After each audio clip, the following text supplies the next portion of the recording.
वासुदेव सुतं देव कंसचाणूरमर्दनं देवकी परमानन्दं कृष्णं वन्दे जगद्गुरु। नारायणं नमस्कृत्यं नरं चैव नरोत्तमं देवीं सरस्वतीं व्यास ततो जयमुदीरयेत्। ॐ एकादश्यं नमो देव्यै महादेव्यै नमो नमः। पराविद्या देहि नित्यं सर्वविद्या नमस्तुते। आज श्रावण मास का कृष्ण पक्ष एकादशी तिथि के पुण्यवासर में हम लोग इसका महात्म कथा जानने का थोड़ा चेष्टा करेंगे। ब्रह्मवैवर्त पुराण में इस एकादशी तिथि का महात्म वर्णना किया गया है। इस एकादशी तिथि का नाम है कामिका एकादशी। बोलिए कामिका एकादशी की जय। इस कामिका एकादशी में श्रीधर मूर्ति में भगवान का पूजन विहित है। इस एकादशी का विशेष पूजा जो होगा उसमें तुलसी मंजूरी अथवा तुलसी पत्ते का विशेष प्रयोग शास्त्र में विहित किया गया है। तो हम लोग जान लेते हैं इसका महात्मा। पुरा काल में द्वापर युग के समय भगवान श्री कृष्ण के पास युधिष्ठिर महाराज आए और युधिष्ठिर महाराज भगवान श्री कृष्ण जी को दंडवत प्रणाम आदि करतो प्रश्न किए कि हे प्रभु, आप जगत का हित के लिए श्रावण मास का कृष्ण पक्षीय जो एकादशी है उसका नाम और उसका महिमा और उसका पालन विधि कृपा पूर्वक हमको बताइए, जिससे हम लोग सबका जगत कल्याण हो। भगवान श्री कृष्ण युधिष्ठिर महाराज का प्रश्न का उत्तर में युधिष्ठिर महाराज को संबोधन करते हुए ये उपदेश किए। हे युधिष्ठिर, आप जो प्रश्न किए वो जगत मंगल का हेतु है। इसका जो फल वो फल बहुत युग तक जगत का हित के लिए उपयोग में आएगा। ये जो एकादशी है, इस एकादशी का महात्म इतना ही ज़्यादा है जो कोई व्यक्ति इस कामिका एकादशी का व्रत महात्म सिर्फ भक्तिपूर्वक श्रवण मात्र कर ले तो उसका वाजपेय यज्ञों का फल लाभ वो कर सकता है। तो हम लोग सभी श्रद्धा भक्ति पूर्वक इस एकादशी व्रत का महात्मा श्रवण करें। भगवान श्री कृष्ण ने युधिष्ठिर महाराज को कहा, ये आप जो प्रश्न किए सत्य युग में ये एक ही प्रश्न प्रजापति ब्रह्मा को किए थे, उनका मानस पुत्र देवर्षि भक्तराज नारद जी ने। उनका प्रश्न का उत्तर में ब्रह्मा जी जो कहा वही हम आपके सम्मुख प्रस्तुत करते हैं। ब्रह्मा जी ने कहा, यह इस एकादशी तिथि का पूजा का जो विधि है वो भगवान श्रीधर जी का उद्देश्य में हम लोग उत्सर्ग करेंगे। इसमें तुलसी जी का बहुत महात्मा शास्त्र में वर्णित हुआ है।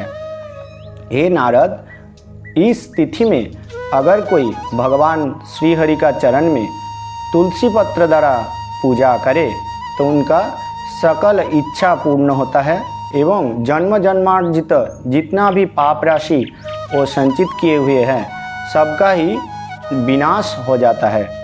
सिर्फ विनाश ही नहीं होता, भक्ति का प्राकट्य उनका जीवन में होता है। श्री समृद्धि धन ऐश्वर्य समस्त प्रकार कामना का पूर्ण कर सकता है इस एकादशी व्रतों का पालन करने में। तो इस एकादशी तिथि में भगवान के श्री चरण में अगर हम लोग तुलसी अथवा तुलसी मंजूरी भगवान का श्री चरण में निवेदन करें तो भगवान इतना प्रसन्न होते हैं। भगवान सोना रूपा व मणिमुक्ता भगवान के श्री चरण में निवेदन करने में भी उतना प्रसन्न नहीं होते। मगर इसमें हम लोग का एक सावधानी रखना चाहिए। द्वादशी तिथि में हम लोग तुलसी वृक्ष से तुलसी चयन नहीं करेंगे। द्वादशी तिथि लगने का पहले ही हम लोग का तुलसी मंजूरी सब चयन करके रख देना होगा। तो इस तुलसी दल से व तुलसी मंजूरी से हम लोग इस दिन सहस्रार्चन, शतार्चन प्रभृति हम लोग कर सकते हैं।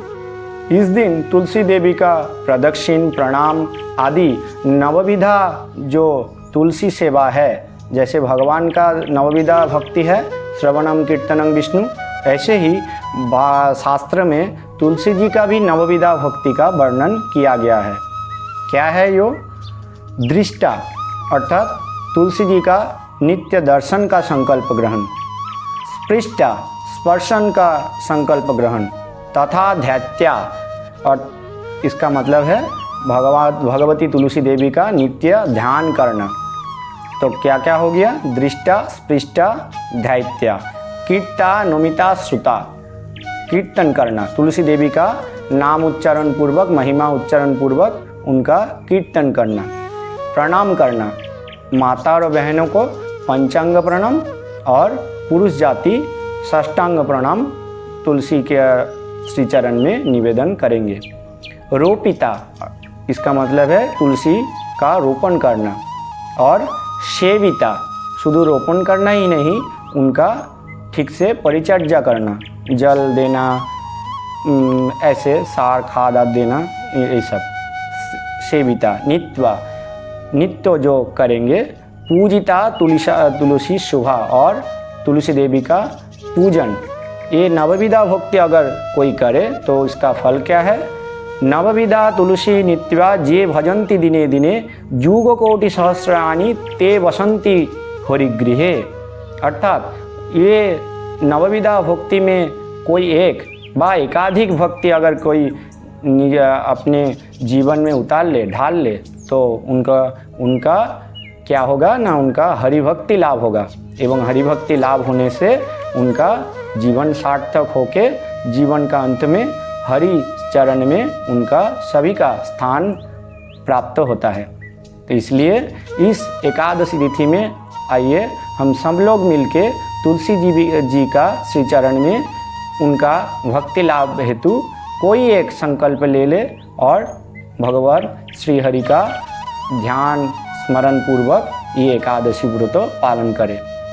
इस कामिका एकादशी का व्रत महात्म्य में ब्रह्मा जी और बोले कि इस एकादशी तिथि में भगवान का उद्देश्य भगवान का श्री मंदिर में बा तुलसी वृक्ष का नीचे बा अश्वत्थ वृक्ष का नीचे जहाँ भी हरि का स्थान हो, हरि का स्थान तो सर्वत्र ही है, तो भगवान श्री हरि का उद्देश्य हम लोग तिल तेल का प्रदीप बा विशेषतः हम लोग शुद्ध गो घृत से अगर भगवान श्री हरि का उद्देश्य में दीप दान करें तो बहुत ही पुण्य लाभ होता है। इसमें सिर्फ हम लोग का ही कल्याण होगा वो नहीं, जिस कुल में ये दीपदान होगा उस कुल का जो पुरख है उस सबका भगवान श्री हरिचरण में स्थान मिलेगा और समस्त पितृपुरुष देवगण सब लोग इसमें बहुत ही प्रसन्न होकर वो वंश को आशीर्वाद प्रदान करते हैं। तो इस एकादशी तिथि में दीपदान, तुलसी सेवन, तुलसी द्वारा भगवत सेवन तथा रात्रि जागरण का भी विधान ब्रह्मा जी ने नारद मुनि को कहा और बोले इस एकादशी तिथि का महात्मा इतना ही ज़्यादा है, जो महापापी व्यक्ति जिसने जाने व अनजाने में महापाप किए, ब्रह्म हत्या, भ्रूण हत्या आदि जो घृणित कर्म हैं वो भी कर दिए, मगर परवर्ती जीवन में उनका अनुशोचना हुआ व प्रायश्चित्त का अनुभूति हुआ, तो वो इस एकादशी का प्रायश्चित्त स्वरूप धारण करके अगर ये एकादशी व्रत यथाविधि पालन करे तो उनका भी ये पाप से मुक्ति हो जाता है एवं अंतिम में कृष्ण भक्ति लाभ होता है। इस एकादशी व्रतों का महात्मा बहुत ही ज़्यादा है। ब्रह्मा वैवर्त पुराण में ब्रह्मा जी अंतिम में कहते हैं, श्रुत्वा महात्मनमेतस्य नरै श्रद्धा समन्वितै।